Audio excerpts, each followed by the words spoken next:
Hello, welcome to the programme. EU leaders have cautiously welcomed Donald Trump's signing of an interim deal with Iran after nearly 4 months of war in the Middle East.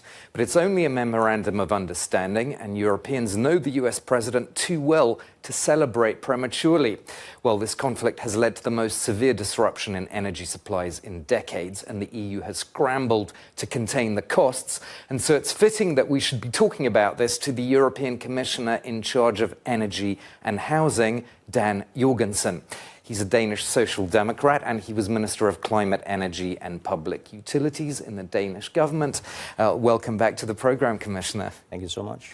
What are your thoughts on this memorandum of understanding between the US and Iran? Do you think it means that the energy crisis is going to end?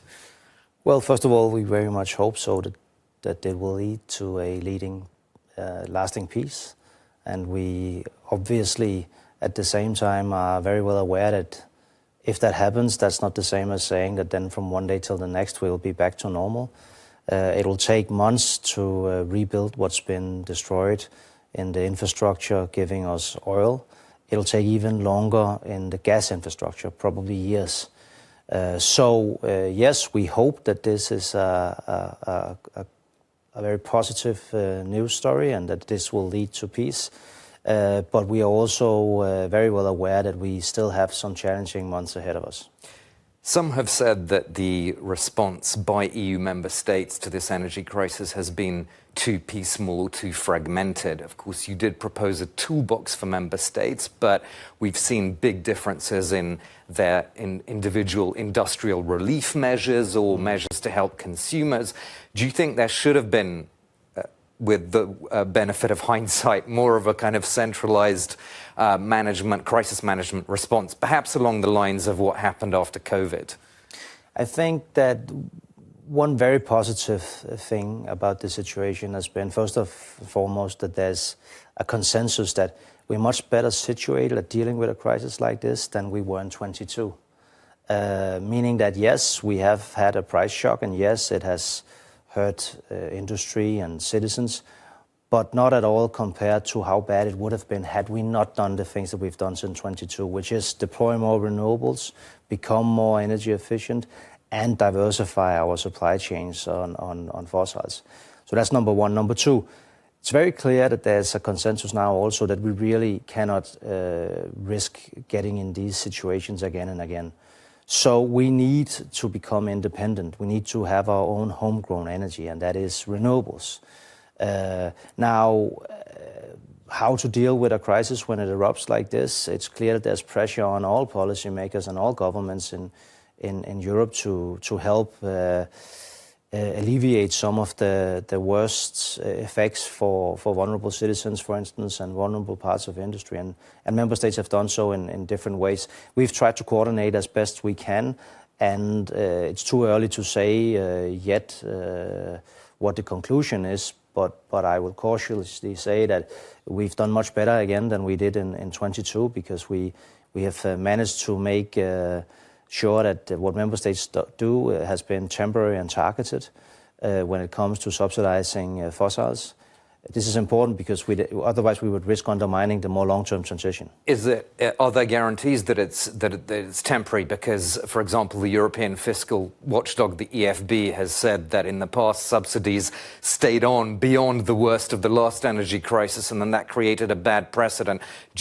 Are these measures truly temporary then? I do think that we've safeguarded with the state aid rules that we've put in place that a situation like that will not happen again. But of course, we will monitor this very closely. I do think, though, honestly, that all member states, if not all, then definitely most, realize that treating a crisis like this with subsidizing fossils is like trying to treat a patient that has diabetes by giving the patient sugar. It's not something that will last, and it will not solve any problems. So yes, I do have understanding towards those member states who really have had to do something on the short term, but we also do need to all agree that in the future, what really will help us is becoming more energy efficient and deploying more renewables as fast as possible. We'll get back to that, but first we want to bring you our report by our correspondents here in Brussels, Alix Le Bourdon and Dave Keating, and this is The Energy Crisis is at the EU's Independence Day. Have a look. This Belgian carrier has a brand new system. Their truck is being recharged using wind energy stored in a large battery. It's a solution that maximizes the use of green energy, and it was developed by this Dutch provider, already being used by around 50 businesses in Belgium. We try to optimize the energy consumption and usage for our customers. So in fact, the load balancing between what you take off the grids and actually what you produce on your own. And that's what we try to maximize. The growth of his business is also due to recent energy crises, the 2022 crisis following the invasion of Ukraine and the current situation in the Middle East. Geopolitical tensions that highlight European dependence and argue in favor of developing renewable energy. Over the years, of course, it evolved. In the past, it was mainly about the climate and CO2 reduction. Since the different crises and the geopolitical situations that we face even today, it's more about how can we become independent from unstable political situation, unstable regions. This paradigm shift is sorely needed by the European economy. With the closure of the Strait of Hormuz, the EU's energy bill has jumped by 27 billion euros. Growth forecasts have had to be revised downwards, around 1% for 2026, while inflation is rising.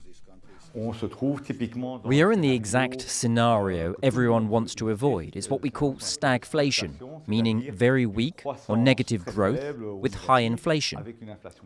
Because it's actually an extremely difficult situation to resolve. This is exactly what happens with energy shocks. However, the situation remains less severe than in 2022, which was primarily a gas shock.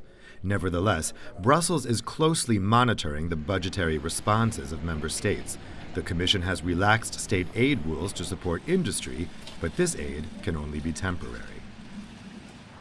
So, Commissioner, you've said that, and I think we can see in the report the importance of making that transition to renewables, but there are still no binding timetables for phasing out coal, oil and gas. Do you think it's time to put up the pressure on that and come up with a timetable? Well, we do actually have a pretty rigid system of different targets and objectives in the European Union. Some will even argue that it's too ambitious. I'm not on that team. But remember the Green Deal, it is not only still in place, we're actually now supplementing it with new targets. So the 2040 target with 90% reductions will mean that we will phase out, especially in our energy system, very fast these fossils. Now, is it going fast enough?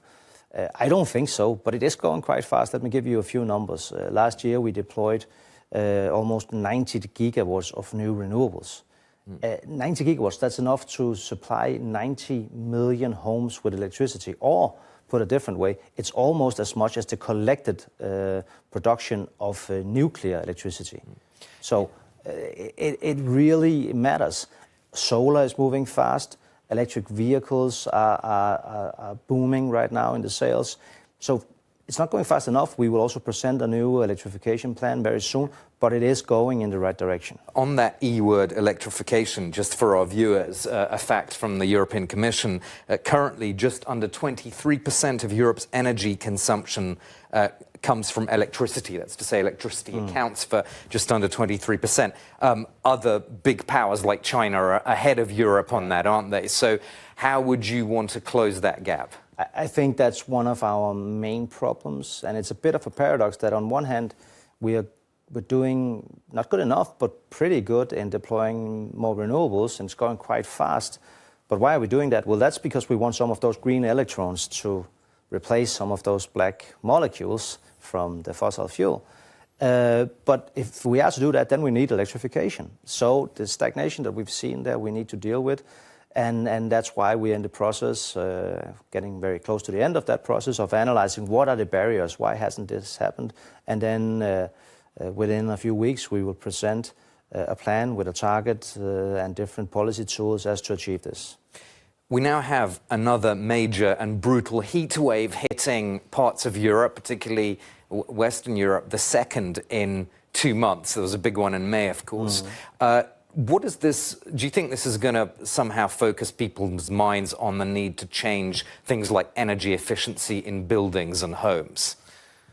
So we would have all rather avoided being in a situation like this. But when we are there, it does have the positive effect that one, people see that climate change is real. And if there's still people, companies, politicians, citizens arguing that climate change is not really there, then, well, look out the window, it's here, and we need to fight it. That's number one. And number two, when you need more air condition, your electricity bill will skyrocket. This is not good. I really don't want this to happen, but it does happen, and it does then give incentives to have cheaper energy and to have more renewable energy. On a final point, there's been a big discussion at the EU summit in the last few days in Brussels about the next budget, the MFF. Obviously, a lot of negotiations still ahead to come in the next few months. But from what you're seeing so far, the general shape of the negotiations, do you think there's enough funding being earmarked for this whole energy transition and these priorities that you've outlined? Well, there's certainly one thing that I very much hope will survive, if you will excuse that expression, the negotiations. And that is, of course, the Connecting Europe facility for energy, which is really the money that can be used for projects that tie our countries together, because renewable energy is one factor in how low the prices are, but the second factor is how connected are we. And the more connected we are, the lower the prices and the easier it is for us to make the transition. And we've proposed from the Commission side to increase that budget 5 times, so from just under 6 billion euros to just under 30 billion euros. These money will make a real difference in the transition that we need. We'll have to stop there, but thank you so much for this discussion, Commissioner Dan Jorgensen, in charge of energy and housing. Very topical, as you heard there. That's all for this edition of the programme. We'll see you again soon, and thanks for watching.